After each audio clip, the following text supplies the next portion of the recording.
Yeah, what's going on, YouTube? Welcome back to another video with your TM University. And here is me, TM, your substitute teacher from TM University. And today I have Professor Tony in the house. How you doing, Professor Tony? Pretty good. It's a lovely day here in Brooklyn, New York. The weather's been pretty decent the last couple of days. It's good to be back at this place, my favorite school, actually. Wow, that's good. It's nice meeting you as well on campus. Same here. You know. Yeah. What we're going to be talking about today is going to be on public speaking. Okay. You are an English teacher, right? I'm an English teacher and a public speaking instructor. I do both classes. Wow. Yeah. So if you don't mind me ask you, can you just give us like a little background of how you know? How I got into teaching? Yeah. Oh, well, early part of my life, I did a lot of different jobs. I never found anything that I really liked. I was a mail carrier. I worked at the post office. I worked for Census Bureau. I was a doorman for a little bit. Kicked around with different things. Then when I was a bit older, and I think I got a little more serious, a little more up here, I decided to go back to school and take some courses, and I was doing well with my English courses, so I decided to major in that. And what do you do with an English degree? You probably become a lawyer or you teach. Teaching seemed more attractive to me. Wow. So I decided to pursue teaching and ended up becoming an adjunct professor at several colleges. Wow. That's pretty much it. Wow. That's pretty much my professional history. Wow, that's a long journey. It is. It took you a long time to get here. Yeah, it took a long time. But to be honest with you, I would say I feel like teaching comes natural to you. Yeah, it does. I would say it does because at my heart, I'm really a performer. I also act. Okay. That was what my big passion all my life was that sort of thing. Being in front of people and performing as an actor, and I've been doing more of that lately. Teaching is a form of that. Oh, okay. Teaching is a form of that sort of thing, Wow. So back to the topic. We talking about public speaking, all right? Yeah. So what are the basics or fundamental that you think somebody needs, to? Okay. The first thing, if you're talking about fundamentals at base, is to have something you really want to tell people. Okay. You have to have a topic that not only are you well versed in it, but you really want to share with a group. When I give my assignments, I stress pick your own topics. Mm-hmm. If I give them a framework of within these parameters, you can give a speech on anything you like, just run it by me and we'll talk about it, I think you need to be able to give a speech in something you're interested in rather than trying to fake an interest in something more sort of like higher culture thing that you're not at all interested in. Okay. Okay. I've had people give great speeches on sneakers, who were trying to do another kind of speech, more academic. I said, forget about that. What do you like? I've got 100 sneakers in my closet. Talk Give me a speech about that. So you have to. Yeah, I'm just saying. You have to. For the desire to communicate about a particular thing, to share the information. That's essential. Wow. Once you've got that, we can talk about structure. Okay. And structure, introduction, body, conclusion. The same as an essay writing. It's the same thing. Okay. You need to verbalize that format. Okay. And your style points like making eye contact, having good pacing, not rushing too fast, just like you want to finish the speech or can't wait to get off the stage, because that's the signal you're sending to the audience. To be honest with you though, it's like, I don't know, because I've explained what you said before. Once you get in the front of the people, I don't know.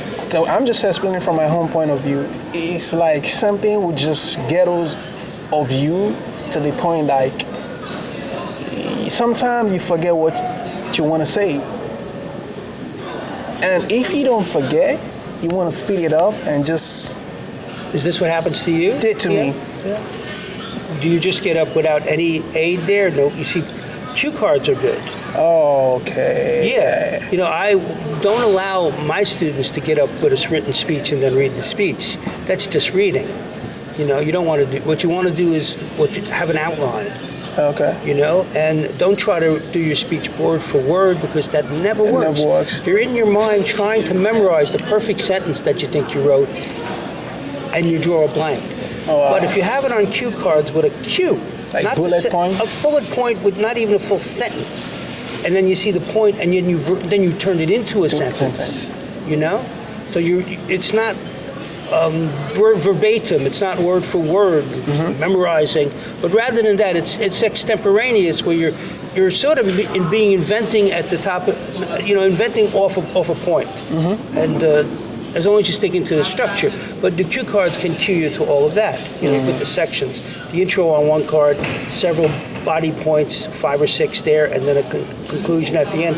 That's 6 or 7 cards. You work off the cards, and by the way, and then you. So you know, if you're having worry about memorizing, then you shouldn't be memorizing. In my opinion, you shouldn't be memorizing. You should just go up there prepared to talk.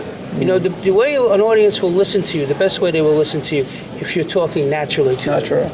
And the way they can tell. Is there like when you're making a speech, right, or when you're talking to the crowd, do you have like a different tone compared to the way I'm? No, it should be. You should be making sure that you can be heard. Okay. And that has to do with sufficient volume. You know, I mean, if it's a larger place, you may want to think about raising. If it's a small little classroom, then you don't have to speak so loud. But you keep in mind that you have to speak sufficient so that the last person in the back row can hear you. Can hear you. Or that person will go to sleep, and that you'll be pissed off. You'll say, "Oh, what are you sleeping out of my speech for you?"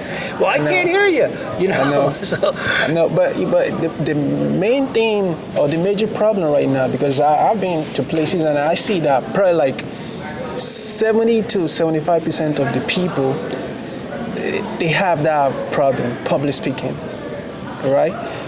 Yeah, well, you know, like we were discussing earlier, it's kind of important in your life, in most professional life, to be able to speak. To groups. You know, if you have meetings, businesses are all about having meetings yeah. you were describing to me. Yeah. And you got to be able to convey your ideas in the to meeting. The people, yeah, definitely. And if you have these skills, you'll be better off. You know, a lot of it has to do with self-awareness. You know, and that's you don't want to sound stupid, like you're thinking in your mind, like, okay. You want to be aware of yourself, but it doesn't go. You don't want to go into self-consciousness. See, there's a difference between self-awareness. But you know one thing, and self-conscious. sometimes I don't like hearing myself when it's quiet. When I'm talking, and maybe a lot of people are talking around me, and to the point that I can't notice my own voice, I'm okay.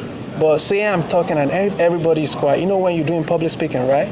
Everybody's supposed to be quiet. Yeah, they will introduce you, then the whole place go quiet. They're supposed to. Then when you speak, and get off their phones and listen. Yeah, when you speak, you hear yourself. Yeah. So you have a problem with hearing yourself? Yeah. How do you?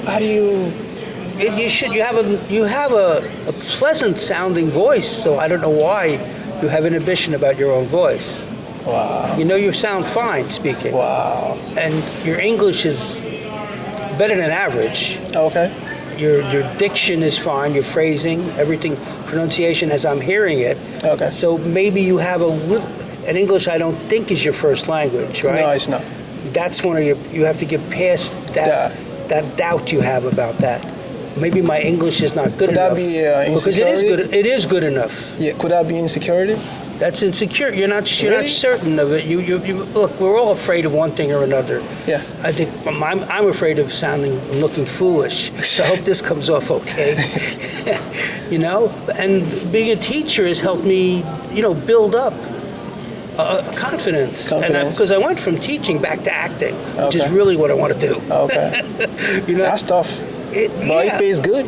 But and also I found that I love it. That's really my passion. I liked teaching, but now the passion right now, and I know I can't make a whole career out of it, but I'm going to spend the rest of my years doing that. Acting. Yeah, because I'm enjoying it an awful lot. Yeah, you could still have your break.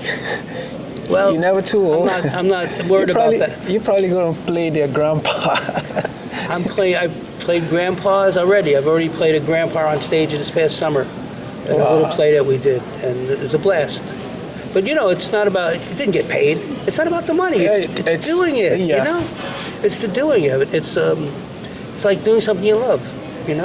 So if we had to break the public speaking down to like how we write essays, introduction, the body, the conclusion, and so how do we do that with public speaking? Well, and this is the sort of thing I teach. Your introduction should be an abstraction. Okay. Not a specific. Okay. You take the general idea of what you're going to talk about. Okay. Let me give you a for instance. Supposing you wanted to talk about, the difference between living in, say, New York City and living in upstate New York, or more rural, say a highly urban environment and a highly rural environment. So you would begin the speech by talking about, lifestyles in general. Okay. There are different lifestyles in the world. Some people are happy in the city where it's busy. Some people are happier in the country where there's less action. And then you might give a personal anecdote in your introduction. My friend Jackson, for instance, prefers the country and has made a nice, quiet life up there.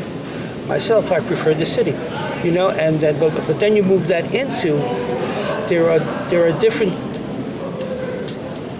different things about each lifestyle to consider before deciding where you feel most at ease, And then first point, you talk about transportation or something, and then you would talk about transportation in the city, and then on the other hand, the country, and then you would talk about better food in the country, I would think. Okay. Then you talk about maybe the quietness, quality of food. Okay. In the city, you have to pay a lot. You can go to good restaurants. Yeah. In the country, you can go to any diner and the food is utterly delicious. Yeah.